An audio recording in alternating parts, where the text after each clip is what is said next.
성경에 하나님의 마음에 합한 자라고 하면 다윗입니다. 다윗은 우리아의 아내 밧세바 사건 외에는 일평생 하나님의 뜻에 합당하게 살아갔던, 정말 하나님의 마음에 들었던 그런 사람이었습니다. 이 다윗은 하나님의 은혜를 대단히 사모했었습니다. 다윗은 이스라엘의 왕이기도 하고 한 사람의 선지자적이기도 하고 정말 하나님의 찬양을 많이 했던, 그래서 시편에 다윗의 글이 엄청나게 많습니다. 할렐루야. 그래서 여호와의 법궤를 사모해서 다윗이 왕이 되고 나서는 예루살렘 다윗 성으로 모셔오고자 했습니다.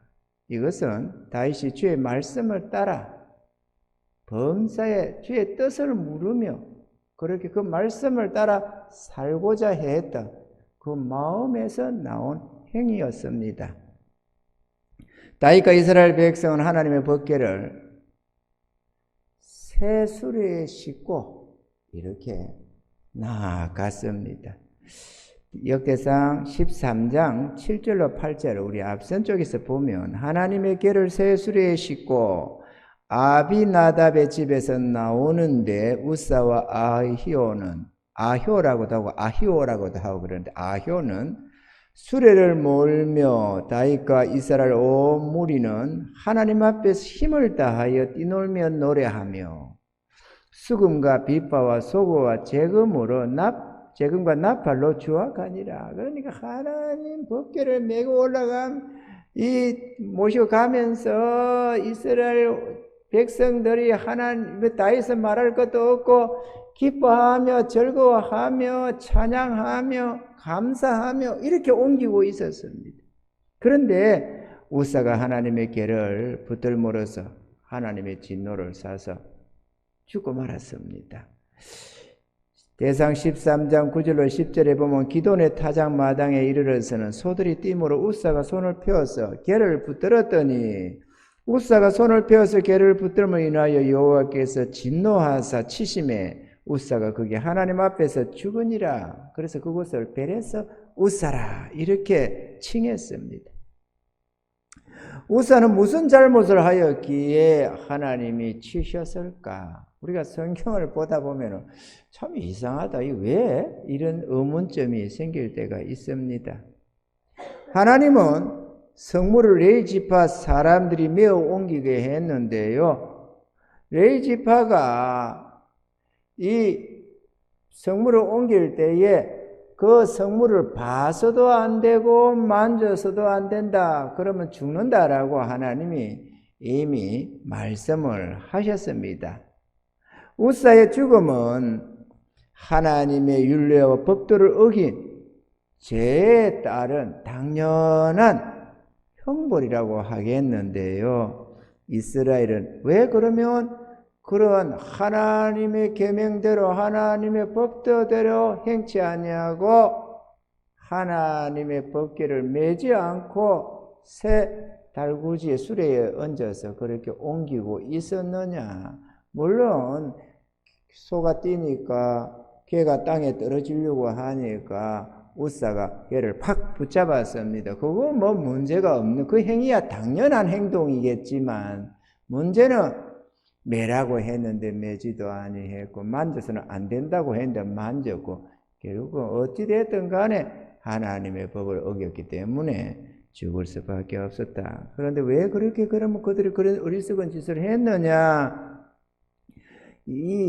좀 이전 사건을 우리가 보면 이스라엘 역사 속에 엘리 제사장의 말년, 그러니까 엘리 제사장이 죽기 바로 직전에 사무엘 선지자가 활동하던 그때에 이스라엘 법궤가 블레셋에 뺏긴 적이 있었습니다. 그래서 블레셋에 내려가서 7개월 동안을 블레셋에 머물다가 올라온 적이 있었습니다. 그때에 이 하나님의 법궤를 빼앗아서 아스돗에 놓고 나니 놔두고 보니까 하나님이 재앙을 내려 독종을 쳐가지고 독종으로 쳐서 뭐 그 성에 죽어 나가는 자가 무수했습니다. 그러니까 이거 안 되겠다. 그렇게 해서 가드를 옮겨가라. 가드를 옮겨가니까 거기서 또 난리가 나서 죽어 나가는 겁니다.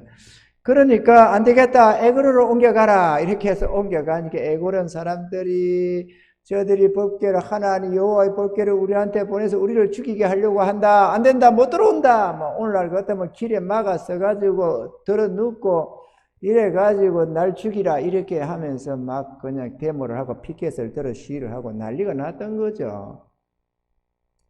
그래서 이거 안 되겠다. 그래 가지고 언론을 해서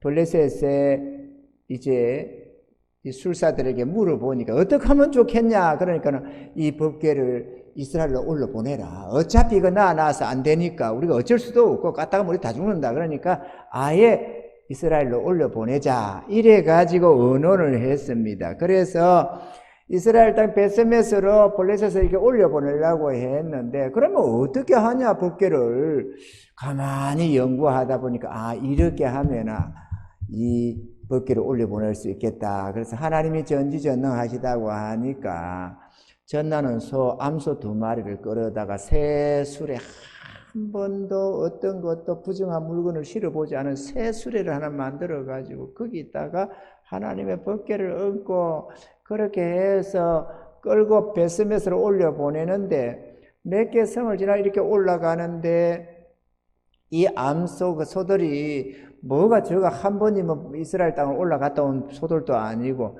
특히나 새끼 때린 전나는 암소들인데 말이죠. 어디로 제대로 가겠어요? 뭐 딴 데로 가버리지. 풀 뜯어 문다고 엉뚱한 데 가고 그럴 수 있겠죠. 그런데 이 암소가 곧장 베스메스로 올라가면 이거는 하나님이 이 재앙을 내려서 우리에게 이런 거다.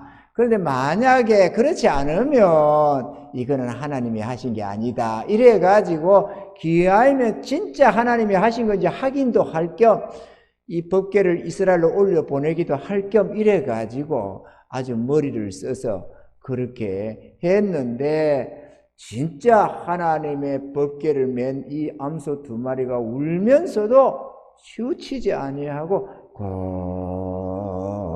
곧장 이렇게 베스메스로 올라가더라라는 것입니다. 이게 내가 볼 때 한 50년 전쯤에 있었던 사건입니다. 그래 나누니까 말이죠. 이거 딱 보니까 한 50년 됐을까요? 한 50년? 그때 왜냐하면은 엘리가 죽고 나서 그 다음에 뭐 좀 해가지고 사울 왕을 세우니까 한 5, 60년 넘었는지도 모르겠네요. 그리고 사울 왕이 40년 정도 이렇게 왕을 하고 다윗이 헤브론에서 7년 6개월을 하고 이렇게 올라와가지고 지금 되어진 사건이니까 뭐 한 5, 60년 이렇게 되는 전인가 봐요. 어쨌든 간에 그때 하나님의 법궤를 새 수레에 싣고 이렇게 간 적이 올라온 적이 있었습니다. 그것이 생각이 나가지고 이들이 아무 생각 없이 새 수레에다 싣고 그렇게 옮겨가고 있었던 것입니다. 그러다가 우사를 쳐서 하나님이 우사를 죽이셨는데요. 이걸 보면서 다윗이 엄청 두려워했습니다. 그래서 차마 모시고 올라가지를 못하고 그는 다른 곳으로 보냈는데요. 그래서 이 산에 있는 어디입니까? 여기 있죠. 그래서 오벳에돔의 집으로 이렇게 옮겨 보냈습니다. 그런데 문제는 거기에 석 달을 있으면서 하나님의 오벳에돔의 집에 복을 줘가지고 자녀들이 잘 되고 아주 복을 받았습니다. 그런 얘기를 들으면서 다윗이 다시 용기를 내서 모시고 오자 이래가지고 오늘 모시고 오는데요. 이 우사의 사건으로 하나님이 우리에게 교훈하시는 교훈이 뭐냐?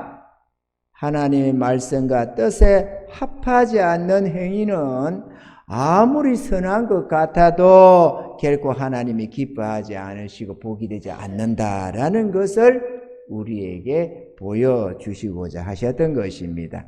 이 일로 다윗 왕은 크게 깨닫게 되었는데요. 하나님을 섬기려면 하나님이 정하신 규례대로 섬겨야 한다라는 것을 확실하게 깨닫게 되었다라는 것입니다. 할렐루야. 그래서 오늘 말씀 15장 12절로 13절에 저희에게 이르되 너희는 레위 사람의 족장이니 너희와 너희 형제는 몸을 성결케 하고 내가 예비한 곳으로 이스라엘 하나님 여호와의 궤를 메올리라. 전에는 너희가 매지 아니하였으므로 우리 하나님 여호와께서 우리를 충돌하셨나니 이는 우리가 규례대로 저에게 구하지 아니하였음이니라. 규례대로 하나님의 법궤를 매지 아니했기 때문에 이끌지 않았기 때문에 하나님이 진노하셨다라고 했습니다. 그래서 다윗 왕은 겸손히 하나님의 규례를 따라 하나님의 법궤를 모셔 올리고자 했습니다. 자, 그가 어떻게 규례를 지켰느냐? 첫째, 하나님의 법궤를 모실 곳을 미리 예비했습니다. 저 앞에는 모실 곳도 예비 안 하고 마음에 급해서 일단은 그냥 법궤를 가져가자 이래가지고 했는데 그게 옳지가 않았다라는 거죠. 아멘이죠?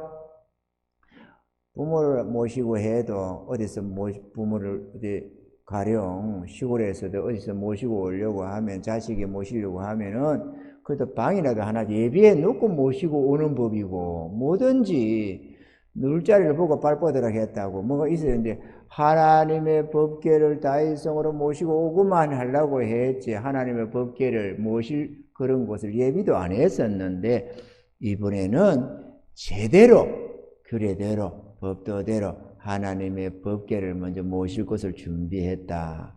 이것은 성도가 하나님을 섬기기를 원한다면 먼저 자기 자신을 구별하고 마음을 준비해야 된다. 아멘이죠. 그 법궤는 다름 아니라 하나님의 말씀이니까 하나님의 말씀, 하나님의 뜻대로 혹은 우리 하나님을 마음에 모시고 섬기기를 원한다면 먼저 구별되어서 마음을 준비해야 된다. 무조건 마음 애따 모르겠다 하면 믿지 뭐 이렇게 하는 게 아니다. 하나님을 섬기려면. 아멘이죠. 둘째로 법궤를 맬 때는 반드시 자신을 성결케 해야만 한다라는 것입니다. 앞에는 그런 것도 없이 그냥 냉큼 모시고 가려고 했는데 그것도 술에다가 씻고 이렇게 가려고 했는데 이번에는 제대로 규례대로 해서 하나님의 말씀대로 했습니다. 대상 15장 14절 이에 제사장들과 레위 사람들이 이스라엘 하나님 여호와의 궤를 메고 올라가려 하여 몸을 성결케 하고 몸을 깨끗이 해라. 하나님이 정하신 규례였습니다. 하나님의 뜻을 수행할 때는 깨끗하고 순전한 마음으로 준행해야 된다 하는 것을 말씀했습니다. 우리가 하나님 말씀을 인용해 가면서 자기 좋을 대로 순전하지 못한 마음에 정욕의 마음에 하나님의 말씀을 인용하고 뭔가 무슨 수단으로 도구로 삼는 경우가 이익의 수단으로 뭐 이렇게 자기 사욕을 이룰 마음에 이렇게 잘못되게 하나님 말씀을 적용하는 경우가 참 많은데 우리 성도들이 하나님의 법도를 지켜 행하려고 할 때에는 순전하고 깨끗한 마음으로 하나님의 말씀을 대해야 한다라는 것입니다. 그게 법도를 매는 거니까 말이죠. 아멘이죠. 셋째, 하나님의 법궤는 레위지파 제사장들이 메어야 하고 또 아무리 힘이 들고 어려워도 먼 길을 옮겨갈지라도 하나님의 법궤는 어깨에 메고 옮겨야 한다라는 것입니다. 할렐루야. 역대상 15장 15절에 모세가 여호와의 말씀을 따라 명한 대로 레위 자손이 채로 하나님의 궤를 껴 어깨에 매니라 이렇게 이번에는 제대로 했다라는 것이죠. 레위 지파는 하나님께 구별된 지파입니다. 그래서 하나님의 것으로 하나님의 성전에서 봉사하는 봉사자로 하나님이 구별한 지파인데, 이것은 다름이 아니라 주와 복음을 위해서 헌신된 주의 백성들을 의미하는 것으로, 곧 자기를 부인하고 자기 십자가를 지는 주의 백성들만이 감당할 수가 있다라는 것을 보여주는 것입니다. 할렐루야. 자기 뜻대로 사는 자들은 하나님의 법을 즐거워하지도 아니하고 그 법에 굴복할 수도 없고 그 법을 지켜 행할 수가 없기 때문에 하나님의 구별된 구원받은 주의 백성들만이 하나님의 법도를 지켜 행할 수가 있다라는 것입니다. 아멘이죠. 이렇게 다윗은 하나님의 규례대로 해서 하나님의 법궤를 옮기고 또 하나님의 법도대로 일평생 순종하며 살았습니다. 그랬더니 다윗이 규례대로 행하여 복을 받았습니다. 어떻게 해요? 첫째, 다윗이 어디로 향하든지 하나님이 함께 하셔서 형통케 해주셨습니다. 열왕기상 2장 3절에 보면은 내 하나님 여호와의 명령을 지켜 그 길로 행하여 그 법률과 계명과 율례와 정거를 모세의 율법에 기록한 대로 지키라. 그리하면, 이 그리하면이죠. 항상 이게 중요합니다. 그리하면 내가 무엇을 하든지 어디로 가든지 형통할지라. 이렇게 하나님께서 말씀을 하셨는데 과연 하나님이 함께 하셔서 형통의 복으로 다윗에게 은혜를 주셨습니다. 어떻게 해요? 많은 부분에 성경이 기록되어 있지만 한 군데를 기록 보자면 왕하 열왕기하 18장 7절에 여호와께서 저와 함께 하심에, 저가 누굽니까? 다윗이죠. 저와 함께 하심에 저가 어디로 가든지 형통하였더라. 무엇을 하든지 어디로 가든지 이기게 하셨더라. 이렇게 형통하게 하셨더라. 이기게 하셨더라. 이렇게 계속해서 말씀을 하고 있더라 하는 것입니다. 아멘이죠? 형통이 복입니다, 여러분. 아무것도 안 했는데 불로소득으로 뭔가 얻고 뭔가 잘 되고 아무렇게나 살았는데 뭔가 하나님이 맞따라 주어서 이런 하나님의 나라의 법도는 없습니다, 여러분. 아멘이죠? 우리가 뭔가 경영하는데 하나님이 그 경영에 복을 줘서 형통하게 우리의 계획대로 뜻대로 하나님이 축복해 주셨더라. 이게 형통 아니겠어요? 언제나 하나님이 함께 해 주셔서 잘 되게 해 주시는 거, 그게 형통이거든요.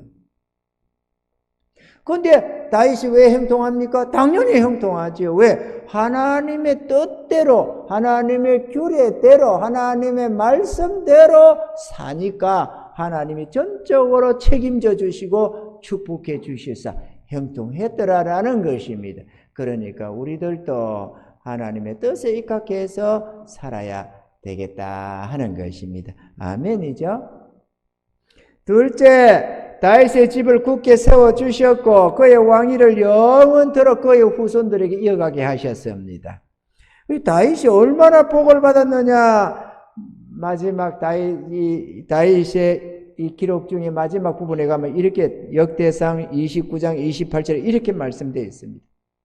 저가 나이 많아 늙도록 부하고 존귀하다가 죽음에 그 아들 솔로몬이 대신하여 왕이 되니라.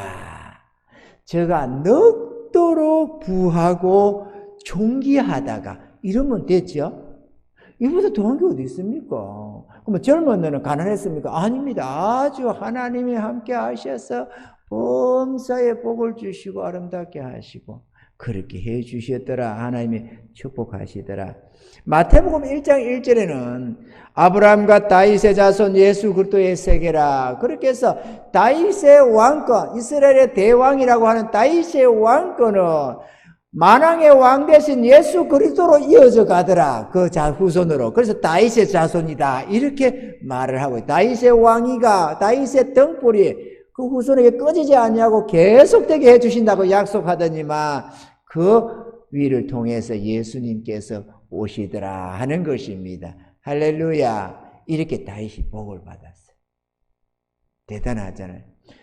그럼 이스라엘 민족이 사람들이 괜찮나? 다윗의 자손들을 계속 후손 자식으로 왕을 삼아서 왜 그랬을까? 근데 북이스라엘을 보니까 이 왕이가 막 힘센 놈만 놓으면은 잡아 쳐서 죽이고 지가 왕권을 잡고 또 막 하면 탁 쳐서 죽이고 지가 왕이 되고 계속해서 반역이 거듭되는데 이스라엘 땅에 이 남유다 땅 다윗의 이 혈통으로 내려가는 이 왕권은 끊임없이 누가 그 위에 왕이 우상 숭배한다고 탁 때리 죽였어도 지가 내가 왕할래 안 하고 또 그 자식 중에서 한 사람을 택해서 딱 세우고 이렇게 말이죠. 그 얼마나 대단합니까? 그죠? 참 하나님이 복된 은혜지요. 그러면 우리들이 복을 받으려면 어떤 규례를 지켜야 할까요? 우리가 이게 중요하죠. 우리는 그러면 어떻게 하면 복을 받냐? 다윗 시대에 가지고 어떻게 할 수는 없고 우리는 어떻게 되냐? 몇 가지로 한번 살펴보고자 합니다. 먼저 하나님의 말씀을 가까이 하고 읽어야 합니다. 복을 받으려면 말이죠.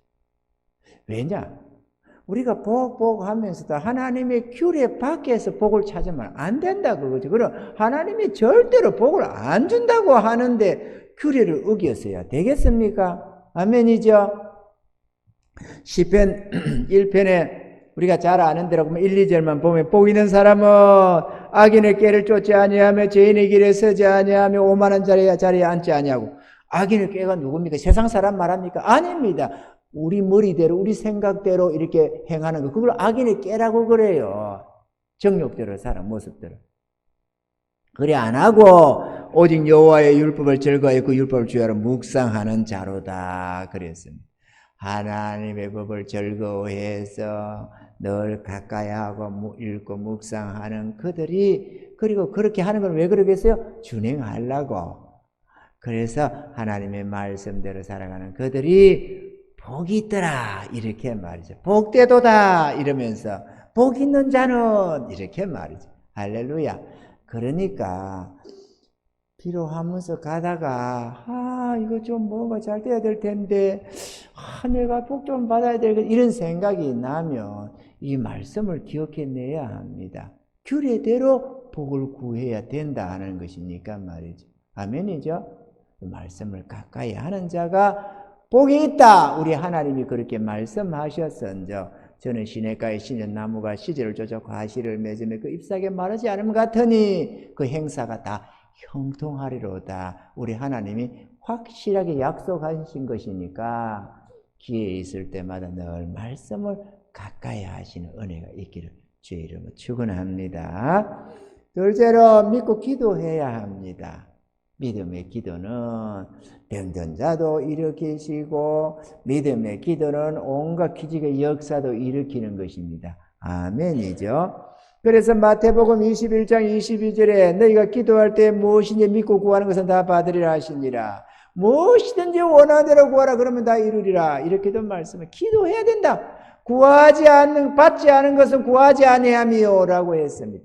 그러니까 뭔가를 얻기를 원하면 구해라. 나 여호와 하나님 앞에 나와서 믿음으로 기도해라. 그래야 내가 준다. 이렇게 말씀을 하신 것입니다.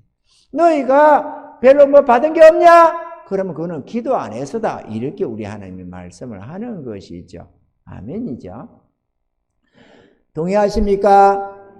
기도해야 합니다. 그래서 좀 피곤하고 힘들고 귀찮고 뭐를 해도 참새방앗간처럼 들락날락 하나님의 전을 아다리 가다리 하면서 만인 제사장들답게 하나님께 기도를 잠시 시간이 없으면 잠시라도 그래도 찍고 다니는 게 복이 있다 하는 것입니다.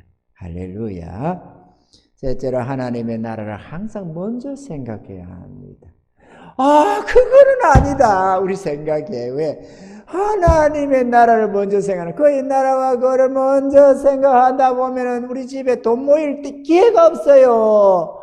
특히나 개척교회에서는 무슨 재주로 돈을 모으고 삽니까? 그거는 복이 아닙니다. 이렇게 생각하기 쉽지만 절대로 그렇지가 않다. 아멘이죠. 어디 이 땅만 살다가 끝낼 겁니까? 또 이 땅의 삶에 하나님의 복이 안 준답니까? 뭐 다윗은 하나님을 즐거워해가지고 뭐 손해보고 살았습니까? 다윗도 여호사밧 왕도 히스기야 왕도 다 보니까 하나님을 기뻐하고 경외해가지고 하나같이 존귀 영광을 다 누리더라는 것을 우리가 알 수가 있었습니다. 아멘이죠? 그러니까 하나님의 뜻 가운데서 하나님의 뜻대로 항상 사는 것이 우선순위가 돼야지 내 집에 먼저 빠르면 그게 복이 안 된다는 거죠. 그건 우리 하나님이 항상 말씀하시고 그거는 너희가 많이 뿌릴지라도 거두는 것이 없고 마치 구멍 떨어진 전대에 뭔가 집을 돈 엿듯이 너희가 복이 안 된다. 너희 집에 빨라봐야 안 된다. 그렇게 말이죠. 그러니까 우리가 항상 먼저 그의 나라와 그 의를 구해야 된다. 마태복음 6장 33절에 너희는 먼저 그의 나라와 그의 의를 구하라. 그리하면 이 모든 것을 너희에게 더하시리라. 사실 지금까지 하나님의 나라를 먼저 생각했는데 이 땅 위에서 복 받아가지고 우리가 흔히 생각하는 복은 물질의 복 아니겠어요? 생각할 때 사실 하나님의 복이 그게 아니지만 그럼에도 불구하고 눈에 보여지는 것은 물질인데 뭐 그러면 그렇게 열심히 해가지고 뭐 복 받았느냐? 뭐 할 말이 별로 없습니다만 하나님의 복이 꼭 그렇지만도 않습니다. 우리의 필요를 채워주시고 부족하지 않게 하시고 주의 일에 힘쓰게 하셔서 주의 은혜 안에 강한 자가 되고 식물로 말미암은 자가 아니라 은혜 안에 강한 자로 살면서 그의 나라와 그를 위해서 힘쓰고 애쓰고 수고하다가 주님 보내서 천국 가서 영원히 존귀 영광을 누리는 그게 진짜 복입니다. 또 물론 이 땅에서 하나님이 물질의 복도 주시면 감사하겠고 할렐루야. 이번에 보니까 부산의 수영로 교회에 김필도 목사님인가요? 정필도 목사. 아이 갔다 하면 목사님 성함을 바꿔봅니다. 그 정필도 목사님이 한 달 전쯤에 돌아가셨습니다. 코로나로 걸려가지고 그러다가 그 끝에 이렇게 돌아가시게 됐는데요. 이 병상에서 돌아가시기 바로 직전에 호흡기를 떼면서 좀 이렇게 달라 해서 이렇게 앉혀주니까 성도들을 향해서 설교를 하더랍니다. 그 자리에서. 그래가지고 하는 말이 뭐라고 하냐면은 적당히 살려고 하지 말고 믿음으로 살아라. 이렇게 말이죠. 그렇게 설교를 한참을 하시다가 뉘어달라고 해서 누워서 그대로 몇 시간 잠들으셔서 그대로 돌아가시더랍니다. 그런데 말하고 싶은 거는 그 큰 대형 교회 목사님이 자기 집 한 채 없고 자기 차는 없고 자기 이름으로 된 게 그냥 교회가 준 사택에서 교회가 준 차로 그렇게 행위생을 사시면서 10여 년 전에 은퇴하시고 합당한 목사님 정상적인 법도 안에서 다른 분 청빙해서 그 자리에 앉혀놓고 부임자를 모셔놓고 당신은 중국으로 캄보디아로 어디로 선교사역 열심히 하다가 한 달 전쯤에 돌아가셨습니다. 참 복이 있다 이런 생각이 듭니다. 아멘입니까 여러분? 우리는 주의 말씀대로 하나님의 규례와 법도대로 살아야 복을 받되 영원히 받는다는 사실을 기억하시기 바랍니다. 이 땅에서 그래도 복 받지 않느냐? 여러분 그렇게 생각하면은 우리 예수님이나 바울 사도나 베드로나 저런 사도는 저주받은 자가 됩니다. 그들이 뭐 어디 재산을 가진 게 있었어요. 통장을 가지고 살았어요. 그저 하나님의 뜻을 수행하며 주의 일에 힘쓰며 그렇게 살다가 영원히 영광 중에 들어가지 않겠어요? 우리가 믿음을 가지려면 우리 생각대로의 믿음, 우리 생각대로의 어떤 복의 기준을 가질 게 아니라 하나님의 뜻 가운데서의 복의 기준을 가져야 될 줄로 믿습니다. 그렇기 때문에 우리가 주님으로 말며 부름받아서 주를 위하여 살기로 작정했으면 주를 위하여 힘써서 살아가야지. 그러면서 주님 은혜 안에서 평안하고 행복한 삶을 살아야지. 내가 사심을 가지고 내 개인적인 이익을 추구하고 나의 만족을 구하고 이런저런 어떤 것을 한다는 것은 연약한 어린 아이들의 모습일 수는 있어도 충성된 주의 종들의 모습은 못 된다 하는 것입니다. 우리는 믿음이 자라가야 하고 장성한 신앙인으로 주님 뜻에 합한 자로 우리가 살아야 될 줄로 믿습니다. 그렇게 살아도 하나님이 주시고자 하면 다윗처럼 얼마든지 부하고 귀하게 그렇게 살다가 갈 수도 있다라는 것이죠. 할렐루야. 다음에는 하나님의 지혜를 구해야 합니다. 잠언서 3장 16절로 17절에 그 우편손에는 장수가 있고 그 좌편손에는 부귀가 있나니 그 길은 즐거운 길이요 그 첩경은 다 평강이니라. 그러니까 뭐 돈을 구하고 뭐 재물을 구하고 이런저런 맹건수를 구하지 말고 하나님의 지혜를 구해야 한다. 하나님의 지혜 얻기를 힘쓰면 지혜대로 살면 반드시 복을 얻는데 우편손에는 장수가 있고 좌편손에는 부귀가 있나니 그러니까 존귀 영광을 누린다 그런 얘기죠. 그 길은 즐거운 길이고 지혜대로 사는 삶은 지혜로 참으로 즐거움, 영혼의 즐거움이 되고 그가 행하는 모든 삶 속에는 발걸음에는 평강이 넘친다라고 하셨습니다. 할렐루야. 그리고 하나님을 기뻐하며 즐거워해야 됩니다. 이게 다 규례입니다. 하나님의 규례, 복받는 규례.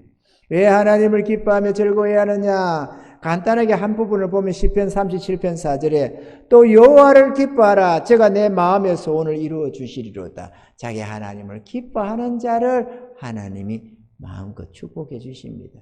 다윗이 하나님을 기뻐했더니만 하나님 제게 넘치도록 복을 주셨고 또 수많은 주의 종들이 자기 하나님을 기뻐하며 즐거워해서 하나님께 영광을 돌렸더니만 하나님이 또한 저에게 한없는 영광으로 되돌려 주시더라 하는 것입니다. 아멘이죠. 그리고 영혼이 잘 돼야 범사가 잘 됩니다. 육신의 삶을 잘 되게 하려고 경영하지 말고 우리 영혼이 잘 되도록 경영해야 된다. 우리가 애쓰고 수고해야 할 것은 우리의 영혼이 잘 되게 하는 거다. 아멘이죠? 믿음으로 살고 말씀으로 살고 은혜 안에서 살고 이렇게 하면서 우리 영혼이 잘 되게 해야만 그 다음에 그 결과로 범사가 잘 된다라는 것입니다. 그런데 우리는 먼저 잘 되기를 바라고 잘 되면 그 다음에 시간 내에서 영혼이 잘 되도록 수고해 보겠다 그러는데 그건 거꾸로다. 그건 절대로 그렇지가 않다라는 거죠. 그리고 현실을 보지 말고 믿음으로 바라봐야 돼. 현실을 보지 말고 믿음으로 바라봐라. 현실이라고 하는 것은 우리 육신의 눈에 비춰지는 나의 상황들입니다. 이 상황을 보지 말아라. 이거는 하나님의 이끌어가는 길이 아니다. 그거는 아무리 암담한 것 같아도 잠잠하라 고요하라 하면 다 해결이 되는 것이고 아무리 형통이 잘 될 것 같아도 하나님 훅 불어버리면 싹 사라지는 것이고 눈에 보이는 현실은 진정한 현실이라고 할 수가 없고 믿음으로 바라보고 믿음으로 준행하는 그게 진짜 백이다. 아멘이죠. 그래서 히브리서 11장 1, 2절에는 믿음은 바라는 것들의 실상이요 보지 못하는 것들의 증거니 선진들이 이래서 증거를 얻었느니라. 그러니까 진짜 백이는 믿음으로 바라보는 거다. 믿음으로 행하는 데 있다라고 합니다. 아멘이죠. 우리도 믿음으로 사실 교회를 건물을 준비하고 뭐를 하고 그래도 우리 육신의 눈에 비춰볼 때는 막 평생 가도 여기 막 전도해서 자리 차겠나 이런 생각도 되는데 그러나 이거는 헛것이고 실상인져서 믿음으로 바라보는 그 세계가 진짜 백인데 그게 하나님의 손길에 되어질 것이기 때문에 우리가 육신의 눈대로 판단하고 행동 안 하고 믿음으로 판단하고 행동하며 준비해 가는 것입니다. 아멘이죠. 그래서 믿음이 없이는 하나님을 기쁘시게 못한다 이렇게 말씀을 하시는 것입니다. 마지막으로 약속된 하나님의 말씀에 의지해서 살아가야만 합니다. 아멘입니까? 우리 하나님은 민수기 23장 19절에 보면은 하나님은 인생이 아니시니 시건치 않으시고 인자가 아니시니 후회가 없으시도다. 어찌 그 말씀하신 바를 행치 않으시며 하신 말씀을 실행치 않으시랴. 하나님이 약속하시면 반드시 실행된다. 마치 하늘에 비가 땅에 내려오면은 비나 눈이 내리면 그냥 아무 결과 없이 다시 되돌아가는 법이 없고 반드시 보낸 뜻을 이루어서 식물을 내고 씨 뿌린 자에게 파종할 것을 주고 먹을 것을 주고 이렇게 하시듯이 하나님 입에서 나온 말씀도 반드시 그 뜻을 이행하고 만다라고 했습니다. 그래서 하나님의 말씀은 능력이 있고 우리 하나님은 인생이 아니셔서 절대로 시건하는 법도 없다라고 하셨습니다. 그러므로 나는 믿습니다. 하나님께서 반드시 부흥을 주실 것도 믿고 이 근본 총회라고 하는 것도 언젠가 반드시 들어쓸 것도 나는 믿습니다. 왜? 하나님이 인생이 아니셔서 절대로 시건하는 법이 없다. 지난날 수십 년 전에 한 30년 전쯤에 혹은 30수년 전에 내가 그렇게 말은 했다 약속했다. 그런데 네 꼬라지를 보니까 네 하는 모양새를 보니까 믿음도 개차가 아니고 말이야. 장무사 너 신실치가 못하더라. 도대체가 능력도 없고 열심도 없고 의지도 없고 너 안 되겠다. 그냥 마음 가지고 믿습니다 하고 살아가는데 너 그거 보니까 내가 도무지 너한테 부흥을 못 주겠다. 이렇게 하나님은 하지 않습니다. 인생이 아니셔서 시건치 않으시고 어차피 나를 지으신 이도 그분이시고 택하신 이도 그분이시고 그러니 그분이 약속하신 대로 많은 열매를 맺게 주겠다라고 하신 대로 반드시 많은 열매를 맺게 해줄 줄로 믿습니다. 내 대가 아니면 내 아들 대라도 반드시 이행해 주실 줄로 나는 믿습니다. 그러므로 우리는 준비해 가야 하고 하나님이 당신의 선하신 뜻을 반드시 이루셔서 역사해 줄 줄로 나는 믿습니다. 할렐루야! 사랑하는 성도 여러분, 우리는 하나님의 규례대로 복을 구해야 합니다. 아무리 급하다고 바늘 기에다가 실기는 게 급하면 더 안 끼워지잖아요. 그러니까 좀 허리 묶어서 쓰려고 해도 절대로 그렇게는 할 수가 없다고. 바빠도 실은 바늘 귀에 끼워서 꿰매야 하듯이 마음 급하다고 복 받고 싶다고 아무렇게나 이렇게 달리고 저렇게 도모하지 말고 하나님의 뜻대로 규례대로 법도대로 우리가 준행해서 차근차근 하나님의 진리대로 승리해 가야 하겠고 영원히 복을 받아야 될 줄로 믿습니다. 이런 은혜가 우리 모두에게 있기를 주님이 축원합니다.